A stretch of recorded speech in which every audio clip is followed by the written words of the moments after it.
Hello everyone, welcome back to FPL STAR. Today I gonna discuss about Game Week 5 Wildcard team. So before starting, if you are new in this channel, please subscribe this channel for FPL content throughout the season. Now let's start, and if you look at Game Week 5 Wildcard team, in goalkeeping option it's Turner. In his last match against CLC, Nottingham Forest maintained clean sheet and Turner also get the save point. So he's a very good goalkeeper. And if you look at his next fixture is Burnley home. So in this match I am expecting clean sheet from Nottingham Forest because they played very well in last few matches defensively. So I think Turner as a 4 million goalkeeper is a very good option for Game Week 5 Wildcard team.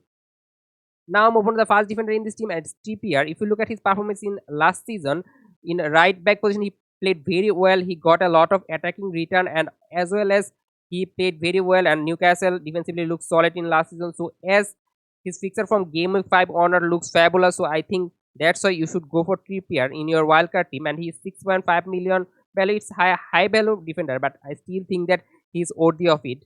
Now move on to the second defender in this team, and it's Chilwell from Chelsea. He continued to playing in the left wing position and played very well, but his finishing is not up to the mark, and that's a concerning thing. But as he has an out of position defender, I think that's why you should go for your wildcard team with Chilwell. Now move on to the third defender here, and it's Udogi from Tottenham. If you look at his performance, he is playing in the left back position, but sometimes he played like a left winger for Tottenham, and in Tottenham he is totally nailed in left back position. And as now Regulin move on to Manchester United, I don't think Udogi will be rotated, and he played very well in this position also. So you should go for him in your Game Week 5 wildcard team. Now move on to the fast midfielder here, and it's Son. In last match he scored a hat trick, so he is in great form now. If you look at his performance against Burnley, he playing as a center forward, and I think in center forward position he played very well. He scored a hat trick, so he's a very good pick for Game Week 5. But if you look at his fixture from Game Week 6 onward, it's hard. For Game Week 6 he has got Arsenal away, and in Game Week 7 he has got Liverpool home. But if you look at Son performance, he's a very good counter-attacking player, so I think even in those hard kind of fixture, I think Son can obviously get attacking return. Now move on to the second midfielder here, and is Fernandes from Manchester United. Manchester United got very easy run of fixture from Game Week 6 onward, so you should go for Fernandes. And if you look at his expected goal or expected assist per 90 is so much good, so you should go for Fernandes for your team, and he's the main man for Manchester United attack. And as now Højlund is back, so I think Fernandes will get more attacking return as well as some assist point.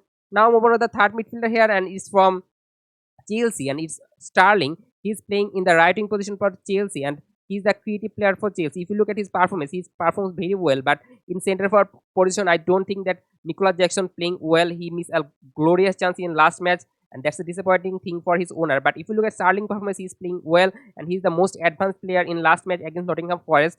So you should go for Sterling in your wildcard team. Now move on to the fourth midfielder here, and it's Luis Diaz from Liverpool. And if you look at his performance in left wing position, he started most of the match and he's playing well. So I think he will start in next few matches. So in a 7.7 million Liverpool forward, Liverpool midfielder is obviously good. He can score a lot of points.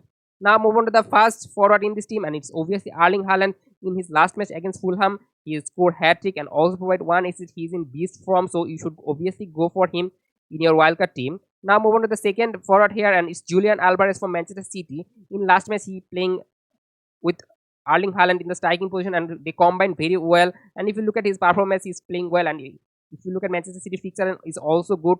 So you should go for Julian Alvarez as a differential player because he can give you mega attacking return. Now move on to the third forward here, and it's from Newcastle. As Newcastle got very good run of fixture from Game Week 6 onward, so I think you should go for a Newcastle forward. And if you want to go for a Newcastle forward, I think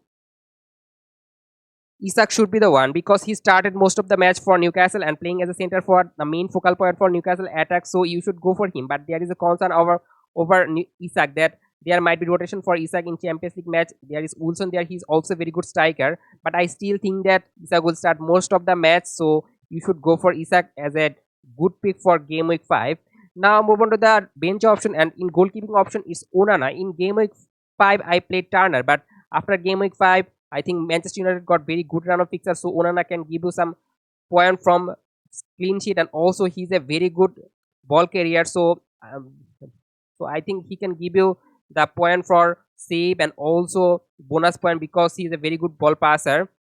Now move on to the second player in substitute, and it's an outfield player, and it's cash from Aston Villa, and if you look at his performance, he played very well.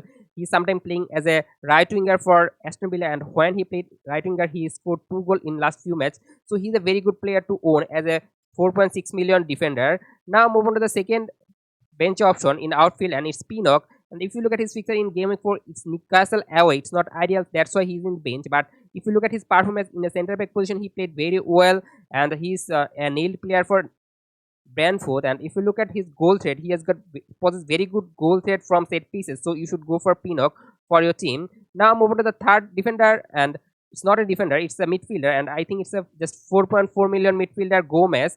His ownership is just 0.2%, and he's a just cheap option. He will not play for your team, and just a bench holder. And if you look at this team, it's concede 100.1 million. So I think everybody can afford this team, because your team value now I think above 100.5 million. So that's why you can afford this team. And the captaincy choice for game week 5 wildcard team is obviously Erling Haaland, and the vice captain armband goes to Son. So that's all for today. If you enjoyed this video, please like this video, and if you are new in this channel, please subscribe this channel for FPL content throughout the season, and don't forget to press the bell icon. Good luck for your team.